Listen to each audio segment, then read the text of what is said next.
వీక్షకులందరికీ నమస్కారం. ముఖ్యంగా రైతు సోదరులకి ఒక గుడ్ న్యూస్. తుఫాను ముప్పు దాదాపుగా తప్పింది. తమిళనాడు, ఆంధ్రప్రదేశ్ తీరాన్ని తాకుతుంది అని భావించిన సెన్యార్ తుఫాను ఇండోనేషియా వద్ద తీరాన్ని దాటింది. ఒక తుఫాను అయితే తీరాన్ని దాటింది, కానీ మరో తీవ్ర అల్పపీడనం ఏర్పడింది. అది వాయుగుండంగా మారే ప్రమాదం ఉంది.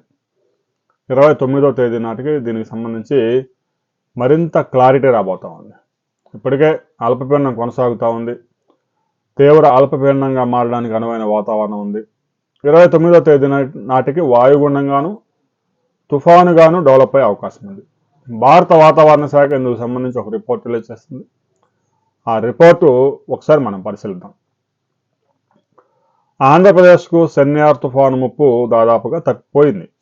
ఇండోనేషియా వద్ద మలక్కా జలసంధి దగ్గర ఏర్పడిన తీవ్ర వాయుగుండం తుఫానుగా మారింది. ఆ తర్వాత బలహీనపడి ఇండోనేషియా తీరాన్ని తాకింది. ఇక అయితే దాని ప్రభావం పూర్తిగా తగ్గిపోయింది. తుఫాను ముప్పు తప్పింది. ఇక బంగాళాఖాతంలో మరో తీవ్ర అల్పపీడనం కొనసాగుతోంది. అది వాయుగుండంగా మారి ఏపీ వైపు ప్రయాణం చేస్తూ ఉంది వాయువ్య దిశగా. శ్రీలంక సమీపంలో నైరుతి బంగాళాఖాతంలో తీవ్ర అల్పపీడనం వాయుగుండంగా మారబోతా ఉంది. ఈ అల్పపీడనం క్రమంగా ఉత్తర వాయువ్య దిశగా కదులుతుంది. వాయుగుండం బలపడే అవకాశం ఉంది. ఇక వాయుగుండం ఇదే దిశలో కనుక ప్రయాణం చేస్తే శనివారం నాటికి, అంటే మరో 2 డేస్లో 48 అవర్స్లో ఉత్తర తమిళనాడు, పాండిచేరి తీరాల వైపు కదులుతూ ఇది మరింత బలపడి తుఫానుగా మారే అవకాశం ఉంది. వీటి ప్రభావంతో ఆంధ్రప్రదేశ్లోని కృష్ణా, గుంటూరు, ప్రకాశం, నెల్లూరు, చిత్తూరు, రాయలసీమ జిల్లాల్లో భారీ నుంచి అతి భారీ వర్షాలు నమోదయ్యే అవకాశం ఉంది.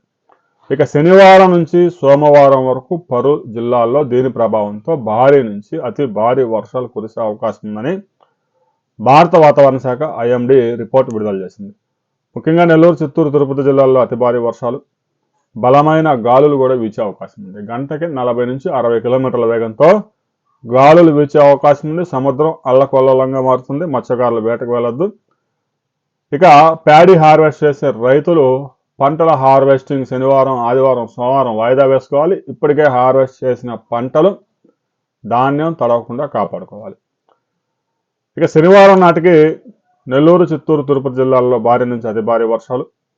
ఇక అన్నమయ్య, ప్రకాశం, కడప జిల్లాల్లోనూ భారీ వర్షాలు. ఆదివారం పరిస్థితి మరింత పెరిగే అవకాశం ఉంది. ఆదివారం నాటికి నెల్లూరు, తిరుపతి, చిత్తూరు, అన్నమయ్య, కడప జిల్లాల్లో అతి భారీ కుండపోత వర్షాలు నమోదయ్యే అవకాశం ఉంది. ఇక యానాం, అంబేద్కర్, కోనసీమ జిల్లాలోనూ, ఉభయ గోదావరి, కృష్ణా, గుంటూరు, ఎన్టీఆర్, పల్నాడు జిల్లాల్లో, బాపట్ల జిల్లాలో, నంద్యాల జిల్లాల్లో కూడా శనివారం, ఆదివారం భారీ వర్షాల నుంచి కొన్ని ప్రాంతాల్లో అతి భారీ వర్షాలు కూడా నమోదయ్యే అవకాశం ఉంది. ఒక తుఫాను ముప్పు అయితే తప్పింది, కానీ మరో తీవ్ర అల్పపీడనం రేపు వాయుగుండంగా మారబోతా ఉంది. అది తుఫానుగా కూడా మారడానికి ఎక్కువ ఛాన్సెస్ ఉన్నాయి. రైతు సోదరులు, ముఖ్యంగా పంటల హార్వెస్టింగ్ చేసేవారు ఒక 3 రోజుల పాటు శనివారం, ఆదివారం, సోమవారం పంటల హార్వెస్టింగ్ వాయిదా వేసుకోండి. ఇక వాటర్ మేనేజ్మెంట్ కూడా రైతు సోదరులు ఆలోచించుకొని చేసుకోవాలి.